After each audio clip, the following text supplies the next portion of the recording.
What's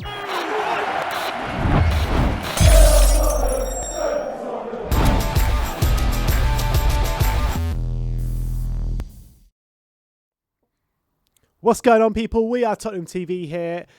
Arsenal 2, Tottenham 1. We're back here for another episode of player ratings. I really wasn't looking forward to this since yesterday, but look, we have to get into it. We have to dissect and go through each player and see what actually went wrong yesterday. I mean, it was just... What went right, it would probably take me quicker. It was a disaster class yesterday, wasn't it? Shocking. Absolutely shocking. And I'm not looking forward to this one, but we have to do it. It's got to be done. All right, and let's get into it. Let's start off with Hugo Lloris. We gave him a 5. Look, Hugo Lloris, ultimately what let him down yesterday was that distribution for the second goal. I mean, look, we all know with Hugo Lloris, his distribution sometimes left wanting, and it was left wanting yesterday. But in terms of his whole performance yesterday, first 15 minutes, he was called upon, come rushing out, kind of the Hugo Lloris of old. He just about dealt with it, didn't he? Just about. But apart from that, he got wrong-footed for the deflection goal. Can he really do anything about that? No, I don't think so. And for the penalty, he just went completely the wrong way, and it's a penalty. Penalty's penalty. Yeah, he actually didn't have too many saves to make, surprisingly enough, despite Arsenal's Leno dominance. made more saves than him. Yeah, despite Arsenal's dominance, Lloris actually didn't have too many saves to make. But what gives him a mark down was that distribution that ultimately cost us, because it put us immediately on the back foot as soon as that goal kick went in. Pepe brought it down and plays Lacazette through, and we give away a penalty because of it. And he has to take a lot of responsibility for that, because it's such a poor goal kick, a real dangerous area, and it did cost us at the end of the day. So Lloris gets a lot of marks down for that. But other than that, he actually didn't have too much to do, surprisingly. Arsenal, as we always say. Yeah, but it was more to do with Arsenal being pretty poor with their finishing or with their shots on goal. They hit the bar, they hit the post, rather than us containing Arsenal. Yeah. All right, let's move on to Matt Doherty. We gave him a 2. Now, this was a pure disaster class from Jose, from Matt, from everyone involved. He shouldn't have been starting, as the whole fan base was saying in the build-up to the game. Everyone preferred Serge Aurier to start, but he did start, and it was our worst fears imagined, really. It really was. I mean, he got terrorised on that right-back slot of ours, on the left-hand side of Arsenal. They were doubling up, tripling up on him. But it was his one-on-one defending situations mostly against Kieran Tierney was completely outdone every single time. His one-on-one defensive skills nowhere near good enough, and I can't think of anything positive he added to that game yesterday. Yeah, and he wasn't helped, I don't think, by Bale in front of him, and by the system. I don't think it helped him in terms of his ability to be in position, not get caught out, and always be exposed. But sometimes, as a player, you have to be able to stand up and try and take some responsibility and defend well, do your part for the team. And he really let the team down. I felt on Sunday I thought he was so poor. We're not Tierney's a good left back. We're not talking about prime Marcelo or Jordi Alba here. This guy isn't the quickest. He's quick, but he's not mad quick where he should be running past you. He's no regular. Exactly. He shouldn't be absolutely roasting Doherty like he did for that goal. Time and time again. Yeah. How many times in that first half did they get in behind him? So many times, and it was he was at fault for the first goal as well. Yeah, but it was so utterly predictable. Yeah. So utterly predictable that this was going to happen, because we all knew that he was going to be the weak link if he started. We know against top quality opposition he can get caught out. He's a defensive liability. He can be a liability, and it proved. He was, he's okay when he's playing against Palace and these teams where defensively he doesn't have that much to do, but against a team like Arsenal where he's going to have a lot of defending and he's going to have to do a lot of pressing to try and win the ball back and get us high up the pitch, he wasn't able to do that, and we definitely missed Aurier big time, absolutely big time. He was horrendous on the ball, no quality whatsoever. He had a few opportunities on that right hand side to link up with Bale or to get a cross in and show that he's of value, but again, found wanting. Average delivery, average in possession. What was that? 60% pass completion rate I saw. That's horrendous. 60%. I don't care what you say about stats, whatever. 60%. That's really, really poor. And in these kind of games, he's always going to be a liability, I feel. And it's got caught out. I'm sorry to say it, but I've seen enough of Matt Doherty now to say thank you very much, but it hasn't worked out and goodbye. Yeah, I mean, he's been painfully average. He's been absolutely average. And look, Bale didn't help him, but he didn't help himself. All right, let's move on to Toby Alderweireld. We gave him a 6. Look, I thought there was not too much wrong in there from Toby. I thought he dealt with most of the things that came his way. I do felt that he could have relieved pressure a lot more with his pings over the top. I don't think they were as pinpoint as they usually are, or as often as they usually are. So I think he gets a mark down for that. The goal deflected off him, which he didn't really have much to. He couldn't have done much about that. There was a good moment in there stopping Saka going through in the first 10-15 minutes or so. But apart from that, I rarely see him coming under threat. Yeah, I thought it was all right. I thought he could have been a bit more aggressive, Lacazette. A lot of the time, Lacazette got the ball and we allowed him to turn and get passes off and stuff like that. So I think he'll be disappointed with that. I think he'll be slightly disappointed with the goal in the sense that it kind of went through his legs and then deflected away from Lloris. So I think he'll probably be disappointed, although there's not much he could have done for it. But other than that, I thought him and Sanchez, we'll get into Sanchez in a minute, but I thought they both were playing well again. I thought they had a good game, and I they had a lot of defending to do. I thought they dealt a lot with what came with them. They had good clearances, getting in front of things. Well, what let them down was defending from the sides, especially the right-hand side. Yeah, definitely. Let's move on to Davinson Sanchez. We gave him a 7. Look, you got to say that Davinson Sanchez is probably our best performing centre-back at the moment. In the last couple of games. And you got to say that because, look, Davinson Sanchez yesterday, I thought he was the best defender for us on the pitch. I thought he dealt with the majority of stuff that came his way in a very positive manner. He was being aggressive. He was getting his challenges in and quite successfully as well. What let him down was that rash challenge that gave away the penalty. Whether you think it's a penalty or not is irrelevant because you shouldn't be going in as rash as he did. And that's the honest truth of the matter. I think he panicked a bit with the penalty. He did panic. Completely. There were opportunities for him to, on the other end of the pitch, to score as well, where he kind of fluffed his lines a bit, where we could have really actually got a result if he would have put that away. Yeah, he should have put that away. A real good chance at the end of the game to nick a point for us. I'm not going to rag on him too much for that, but he should have scored. But the penalty for me, it was avoidable. It wasn't his fault he was in that situation, but if he just stands up and has a bit of composure about him, he could have blocked the shot, he could have shuffled Lacazette away, and actually Lacazette missed the shot, so actually it wouldn't have mattered anyway if he just stands up and doesn't do anything too rash. Unfortunately, he dives in, trying to block the shot, which I can understand, but it was a bit rash, and he ends up making contact with Lacazette. I don't think it's a penalty. I think Lacazette hits him. However, there's enough doubt for the VAR to stick with the on-field decision. He gave the ref the option. And he gave the exactly. He gave the if he stands up, he doesn't give the ref the option. He didn't stand up, and he dove in. And despite now, it's now a pattern. Despite his improved performances, which they have been improved, I can't deny that, and I'm being happy with how he's improved his performances. But still, the goal we can see against Fulham was down to him. The goal we conceded against Palace was down to him, and the penalty we conceded against Arsenal, he had a big part to play in that. So. Look, it's still very frustrating from that point of view. Still very frustrating. I said that he's been our best defender over the last couple of games, but it still doesn't mean that he's been at that. I would say he's been good enough, but it still doesn't mean that the mistakes have kind of eradicated from his game because they haven't. They haven't. Let's move on to Sergio Reguilón. We gave him a 6. I thought that early yellow card that he got really did hamper him throughout the game because, Reguilón is a player that likes to be aggressive, that likes to fly into challenges, loves to get up and down the pitch, and I felt that it really did hamper him, that yellow card. He wasn't as poor defensively as Doherty was on that right-hand side, but I felt that in the second half they did get quite a few successful attacks down his side.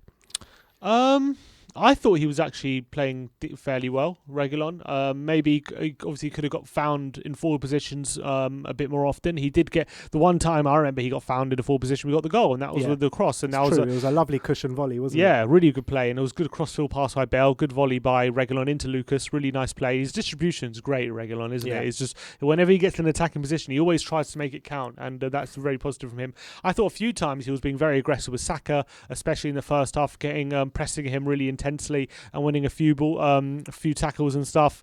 I thought actually he dealt with Pepe and Saka fairly well. I felt on that left hand side, but a few times he did get caught and we struggled. But I thought overall he dealt okay with Saka and Pepe, and it wasn't really down to him why we struggled as a team. But I agree. I think he could have been extra aggressive if that he didn't get that early yellow card, which I thought was a bit unnecessary from Reguilon. He dived in. He didn't need to do that. He had him and I can't remember who was. I think it was Lamela, like up against Saka. Like all they had to do was like shuffle him out. He decided to dive in and give away a foul and get a yellow card, and that was poor. But I don't think he was a big problem for us, Reguilon. Yeah, I felt that. We saw that one time when he got forward, it created a goal, and I just felt that he could have done that a lot more. Yeah, he didn't. Like we were up against Cedric as well. You're expecting, put him under pressure, and we just didn't do it. Yeah. Which moves on to Pierre-Emile Højbjerg. We gave him a 4. I thought it was one of his worst displays in a Spurs shirt, to be honest, and I really did. And, in a game, in a North London derby, you expect players like Pierre-Emile Højbjerg to be on their A game, and he just wasn't. He really just wasn't. Really, really sloppy passes in the middle of the pitch when Spurs really need to get some hold and some possession into the game. And he just didn't help us too much in the middle of the park, and I felt he got absolutely dominated by the Arsenal midfield. Yeah, I thought a lot of the time he was going over to Doherty's side, helping him out and tracking Smith Rowe because he was making runs off him, and he was getting stretched from pillar to post a lot of the time. Højbjerg didn't know what to do, and that goes down to a lot of the tactics where we didn't react well to what Arsenal were doing.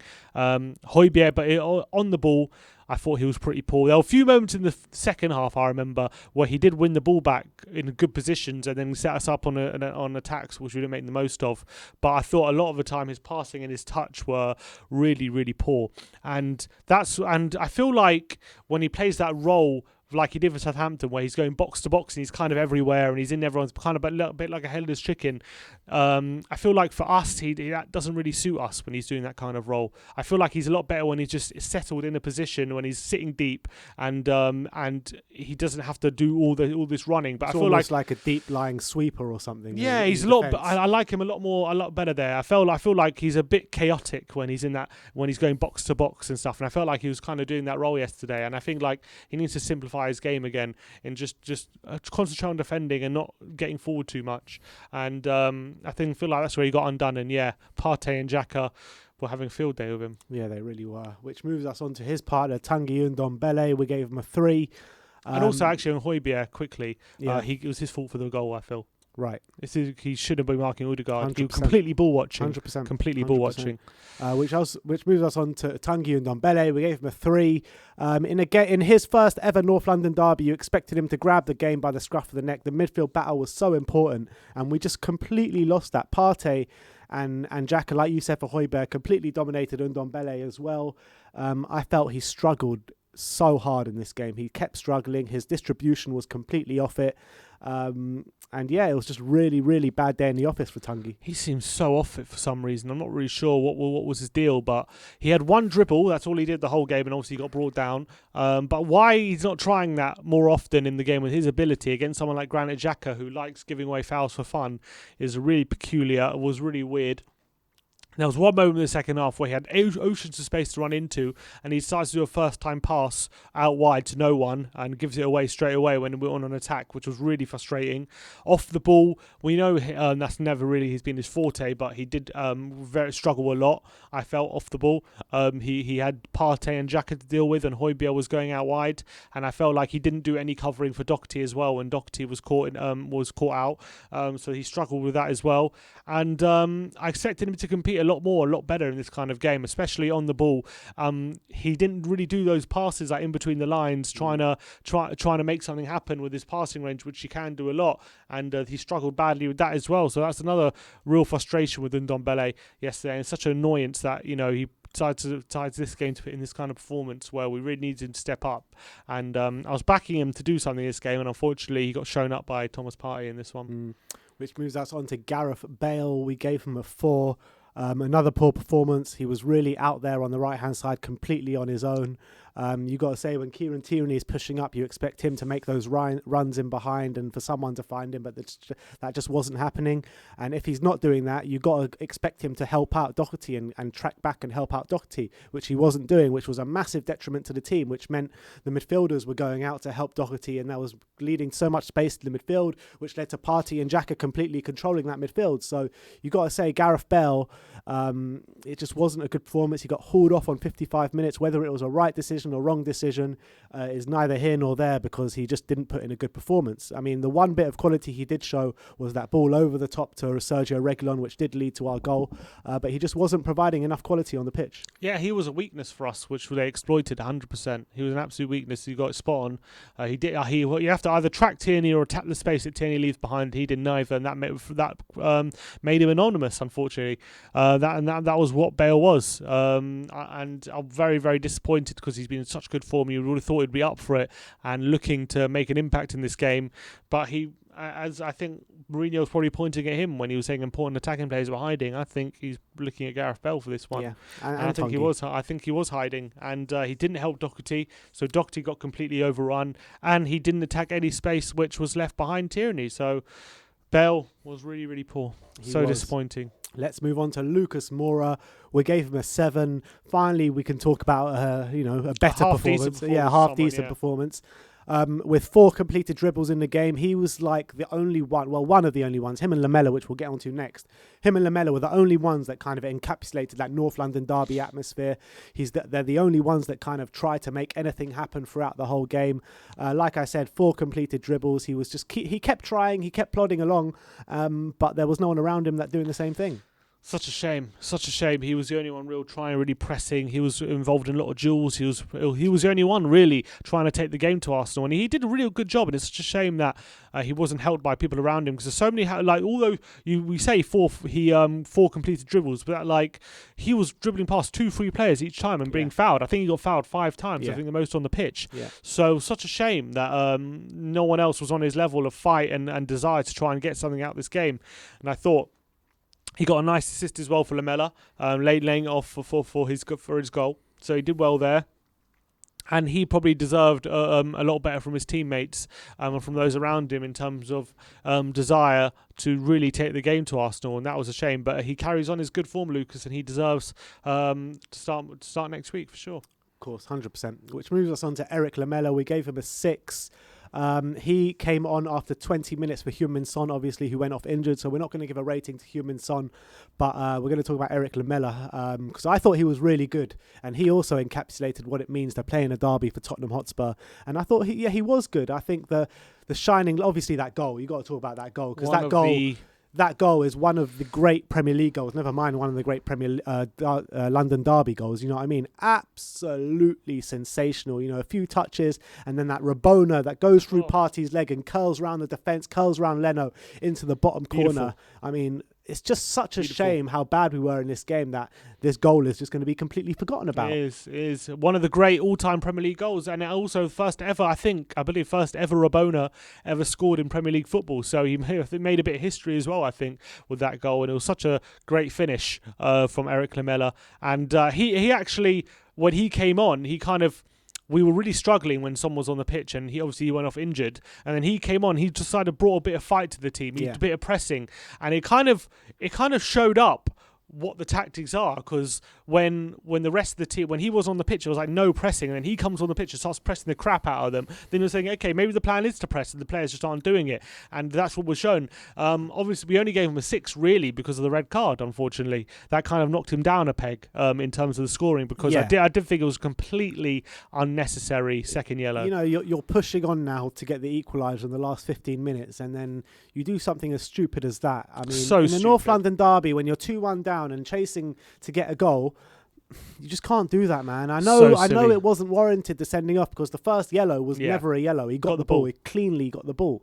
But once you're on a yellow, you just can't do that. Yeah, and you know what? And the thing is with Lamela, that thing that happened with Tierney, it wasn't like, it was kind of bubbling to that, because he had made a challenge before that, which he got away with, and then all of a sudden you're thinking, okay, he's on a yellow, is he going to be okay for the rest of the game? Then a couple of minutes later, we could all see it. He was kind of like a walking we were red talking card about it a few minutes before he got sent off, saying Lamela's going to get sent off here. Yeah, it was in danger of that, and then it did happen, unfortunately, so it boiled over. So unfortunately, even though another player in good form, he's going to be missing for our next Premier League game, which is a big blow. So it looks like we're going to have him and Son out for next game. But I thought, on the good part, I thought he had a good performance, a good cameo while he was on the pitch, and at least he tried, along with Lucas, to really press Arsenal and take the game to them, and not drop deep like the rest of our team, but wasn't enough, unfortunately. Yeah. Let's move on to the last of the starting 11, Harry Kane. We gave him a 5. I thought he was completely anonymous for the first 75 minutes, 80 minutes of that game. I really did. I hardly saw him on that pitch. He was isolated up front. He wasn't doing his usual action man everywhere on the pitch. I thought he was pretty anonymous, like I said, for the first at least 75 minutes of the game. But when we did get that ban sent off, I thought he kind of came alive and he was trying to spearhead the team to get that goal, hit the post from the free kick, and also put in a lovely ball that Dele Alli just about missed. So I thought he did provide positively in the last 15 minutes for us, but for Harry Kane's ability and quality, nowhere near good enough. I agree, and it was a bit frustrating because they kept pressing him really hard up the pitch, and he didn't kind of just like spin in behind and try and get a ball over the top or something, which you need to do when defenders are pressing you like that. And I feel like he didn't trust himself to kind of outrun the Arsenal defenders and get a run on them to get in behind, and that was a bit frustrating from Harry Kane. And you're right, he was anonymous. He wasn't himself, I felt, a lot of the time. I think it was a consequence of us just sitting deep and him not being on the ball. But you saw, like, for example, when he got the match against Man City, what he can do even without getting a shot on goal, how good he can be. And I didn't feel like he was at that level yesterday. But yeah, he tried to step up last 10 minutes. I thought it was a good effort from the free kick, which hit the post, nearly grabbing us a point. That would have been a great goal if that had gone in. But unfortunately, it wasn't enough for us. And he ended the game with nothing. Yeah, and in the moment that we were talking about before with the midfielders have to go out wide because of Gareth Bale not tracking back, Harry Kane should be the one dropping back into that midfield to try and win that midfield battle, but I don't think he did that. No, he didn't do it, unfortunately. You're right. And the substitutes, let's just quickly breeze over. Moussa Sissoko came on with half an hour to go for Gareth Bale. What did you make out of his performance? Yeah, I thought it was okay. Helped out Doherty, didn't he? He did. I think he improved the shape a bit when he came on, and he gave us a bit more legs. But once we were 2-1 down, relying on Sissoko to pick the lock is just, it's painful sometimes. Yeah. And a lot of the time, like, there was one moment where we're looking for a breakaway, and he's in his own half, and he's looking for a pass in between two Arsenal players to get, I think it was Lucas on an attacking transition, and he just couldn't do it. He just couldn't get the pass off, and I'm thinking this is why we're going to struggle with Sissoko in the pivot, because he can't do this kind of stuff. We need quality there. But did we have an option at that time? It's difficult to know. Maybe. I mean, obviously we could have been Winks, but maybe Winks wouldn't have helped the situation either with the amount of intensity we have. So maybe we needed Sissoko, but it was a difficult one. But I just was annoyed that we're losing, and we just made a sub. We've made a sub to bring on Sissoko, and we're losing about a minute after the sub, and then it kind of made something a bit void. So that was a bit frustrating. And then finally, Dele Alli, who also came on with around half an hour to go. I think he improved the team. For Tanguy and Ndombele. I did think he improved the team. I felt that on the ball, he was trying to make stuff happen. I thought that it looked like he was putting a lot more effort in than kind of the other players, and it looked like he wanted something to happen. He nearly got on the end of that Harry Kane cross. But yeah, ultimately we didn't get that goal, did we? And unfortunately, he played probably most of the time on the pitch with 10 men, didn't he? So it was harder. That was our best moment of the game, though. Yeah, I know, but it made it harder for him to kind of get in really good positions and kind of really make anything happen with Arsenal having that extra man. So I think he showed a bit of desire and a bit of fight in him, Dele, but unfortunately it was a bit too little too late for the team. Now let's finish off with Jose Mourinho. Yeah. Because I thought a lot of what went wrong yesterday was down to Jose. In terms of the starting lineup, everyone foresaw it before the game, and Matt Doherty starting. I mean, it's a bit crazy that we've actually managed to find a Doherty that's worse than Gary. Yeah, somehow. I don't know how we've done that. But we have, and Matt Doherty is that man. And unfortunately, him starting with Matt Doherty was a massive detriment to the team yesterday. And everyone was calling for Gareth Bale to start, but maybe him starting Gareth Bale, he's the manager at the end of the day. We're not paid to make those decisions. He's the one that's paid to make those decisions. And maybe starting Gareth Bale wasn't the best option as well. I think just with Doherty, I think that was definitely... I think everyone's saying Doherty and Bale link up well together. They can link up well. It's only been in Europa League, really, they've linked up well. But I would say you maybe could have gotten away with it if Aurier was there in one-on-one situations to really help cope with what Arsenal were giving us. And I think Aurier, with his aggressive nature, with his physicality and his better distribution as well, I feel like if he was at right back, we wouldn't have been so exposed on the right-hand side. And even though we might have still ceded possession, we probably wouldn't have conceded as many chances as we did, and Arsenal probably would have found it a lot tougher to get past us. And it could have helped Gareth Bale in the sense that Aurier probably could have given him a bit more support going forward. But with Doherty there, I mean, it was just a recipe for disaster. Yeah. It was an absolute recipe for disaster. And I think he takes a lot of responsibility, first of all, for having Doherty there, for not really making any substitution, or for not really changing it or identifying it quick enough that it was going to change it. Or you could argue the fact that he started him was bad enough and he couldn't really do anything to change it at that point. I think that the fact that he started with him was bad enough. And because of that Son injury, it stifled him throughout the game. Yeah. It really did, because Son goes off injured. Everyone's calling, because if Son doesn't go off injured, Doherty goes off at half time, and we all know that. And because he doesn't, Gareth Bale has to go off earlier than expected, 55 minutes, and then they bring on Moussa Sissoko, and that completely nullifies everything that we're doing going forward. They score, and then that completely throws our game plan out the window. Yeah, I completely agree, and that was the most frustrating thing. So I think he managed himself into a corner by starting Doherty. It didn't work. It completely flopped, and I think that was his biggest failure of yesterday. In terms of how we played in general, like the pressing and stuff, it's hard to know, because I feel like obviously when Lamela came on, the pressing was a lot better. It wasn't perfect, but it was a lot better than it was when he wasn't on the pitch with him and Lucas there. And we seemed to, take the game a bit to Arsenal. We seemed to improve a bit, but it still gave Arsenal way too much possession and control of the game. And I think tactically he got outdone by Arteta yesterday. Yeah. I think he knew exactly where to attack us. He attacked us there ruthlessly over and over again. Didn't let up of where to attack. And Mourinho had no answer to it. So I think he takes a lot of responsibility for how the game panned out. But why aren't we pressing? Why aren't we? What are these? What is the reason why? Under Pochettino and now under Mourinho, we want to do a bit more high pressing, a bit more of a high pressing game, and we keep dropping deep, and we keep allowing the team possession and control of the game and to dominate us. Who knows?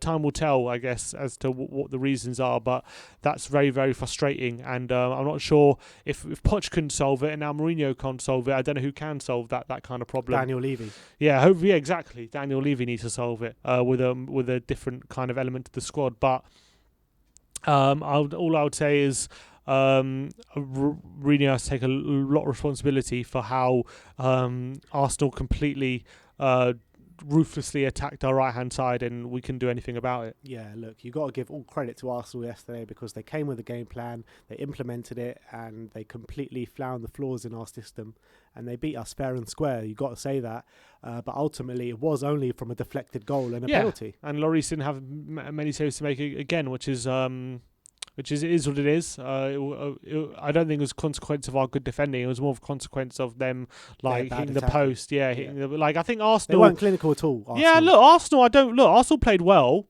and clearly showed that they can attack. They can execute a game plan, but they still showed that they're nothing special. I think even in a win, they beat us, but I think it was more to do with us being exposed rather than Arsenal being fantastic. And I think the fact that they had to rely on a bit of luck to get their goals shows that. But look, they deserved the win. Mourinho got done, and that's it. And it's a shame. Jose's got to take a hard, long look at this squad and figure out how to get these results against teams in the top half, because it's just not happening this season. It's just not. 8 losses out of 8 now in a row against top half teams, and not even draws. That's so concerning. You can't even get a draw. We're just losing every time, and every time it just seems to be like when the game gets ahead of us, then the team wake up and realise, oh, maybe we should actually start pressing now, and then they go for it, and then they nearly get back in the game, and it's always too little too late. And the same happened against Arsenal on Sunday, and I don't think it's a Mourinho tactic to just wait until the last 15 minutes to attack. I think there's a serious problem, attitude problem when this squad is really challenged, where they're up to it, and at the moment they're not. Yeah, completely agree. Well, that is our player ratings. 2-1 loss against Arsenal. Let me know your player ratings in the comment section below. Let me know what you thought of our player ratings as well. Like, subscribe and comment. And as always, come on you Spurs.